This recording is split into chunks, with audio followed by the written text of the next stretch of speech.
They're saying almost every human being has about enough plastic in them to manufacture like a credit card.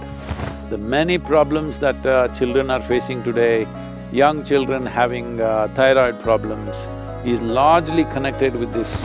Plus autism, various things are associated with this. How many problems you're getting out of this, you do not know.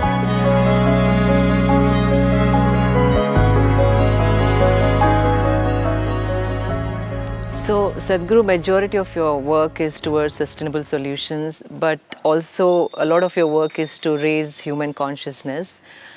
What role can an individual or small businesses, communities, societies can play? See, these are not two different things. Human beings living consciously and sustainable solutions are not two different things. The only reason why we are doing things in ways that it is not sustainable is because we are not conscious. We are not doing our activity on this planet in a conscious manner. Everybody has their compulsions. Individual people have compulsions, societies have compulsions, nations have compulsions. The global reality has its compulsions. To fulfill these compulsions, we are doing things which are taking away the basis of our existence. This is like a classic story from the Panchatantra, where a man is sitting at the wrong end of the branch and cutting it. He is going at it because he wants to be successful, but when he succeeds, he will fall. That's where we are. We are doing this kind of silly activity. When we succeed, we will fall. Right. Every one of us should structure our lives in such a way, what are we using today? Where will this go? This much consciousness. Whatever I'm using today, where will this go tomorrow? Where will it end up? What is its ultimate goal? Now, one important thing is, in India, as a nation, we have been a textile nation for hundreds of years or thousands of years. There was a time when we clothed entire Europe and Arabia.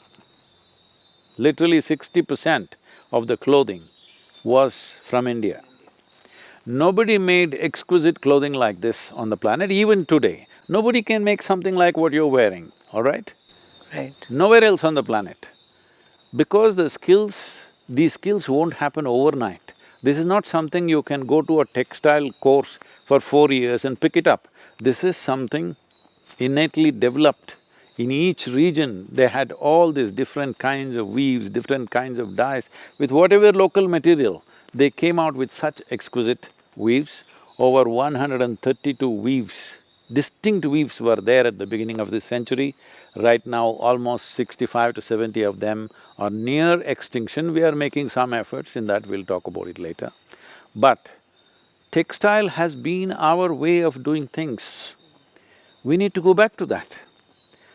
This has been disturbed essentially during the British era, when they wanted to systematically break the Indian textile strength because they wanted to build Manchester, which they successfully did, okay?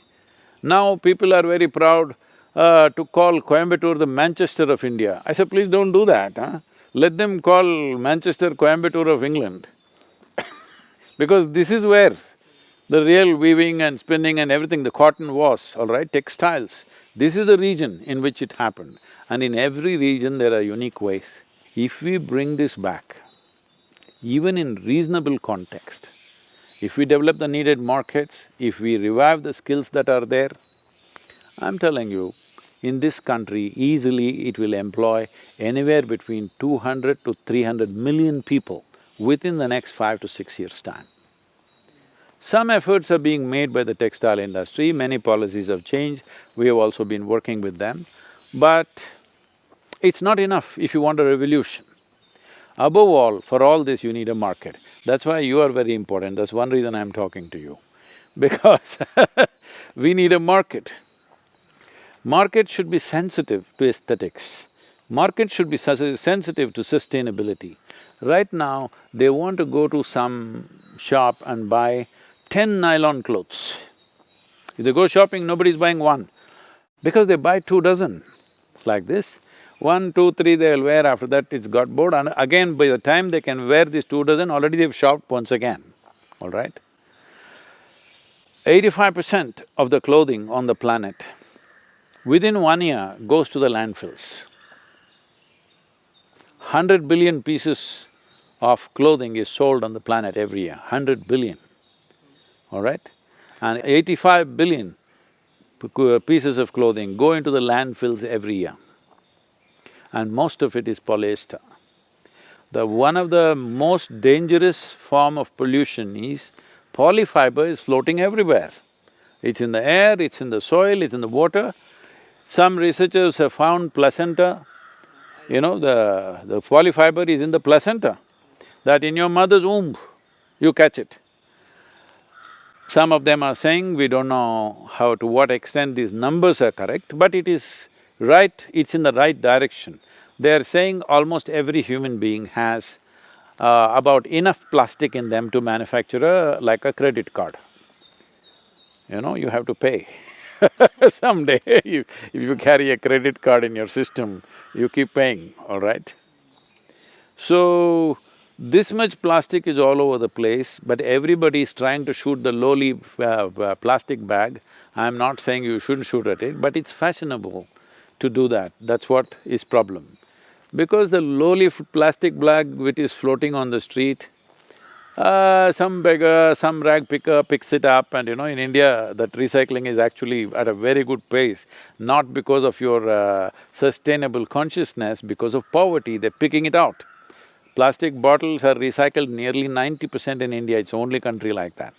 This is not because we are very ecologically aware, simply because people are poor and they're picking out all the bottles. Anyway, one way or the other it's happening. But the polyfiber, the amount of damage it's causing, the way it enters the body, especially children are wearing polyfiber because polyfiber is very, flammable. Because of that, they are coating it with, fire-resistant chemicals. These chemicals have been found to be carcinogenic. The many problems that children are facing today, young children having thyroid problems, is largely connected with this non-flammable chemicals that they are using on the clothes. Plus autism, various things are associated with this. How many problems you're getting out of this, you do not know, but for sure, many problems are coming your way. A child till 15, 16 years of age should never wear anything polyfiber. They must wear organic clothing. Not that adults can, but at least you're more resistant to those things beyond 17, 18 years of age. But till then, it is very important you must wear organic fiber. But now the problem is, how many clothes do you have? And you can't do that with cotton or silk or something, so you end up buying poly, okay? It's cheaper, so lot of them are going for… See, even cotton and other things can be made cheaper if we increase the volume.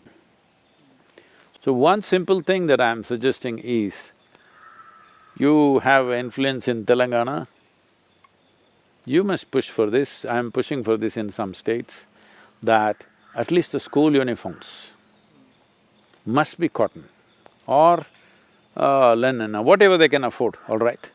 But it should not be polyfiber. You cannot recycle, only 1% is being recycled because nobody uses this polyfiber just as it is. It is always mixed in a complex mix to get various textures and whatever. So you can never recycle that complex material. If it was just pure nylon or pure polyfiber, we could have recycled it. You cannot recycle it because it's mixed with various other things, so recycling is not possible. Only 1% of the polyfiber that you're using in terms of clothing is being recycled. Rest is just going into nature. And it's coming back to us in so many different ways. A credit card in your heart